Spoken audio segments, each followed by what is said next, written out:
Alright guys, so pretty sure this is the first actual video back.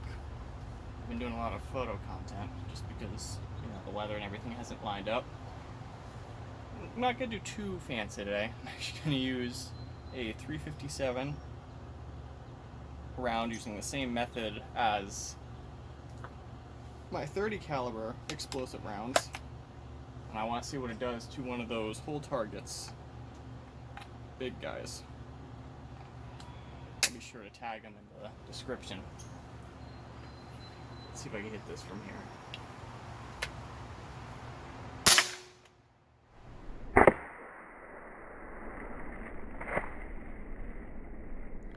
So, postcards report, I still got it.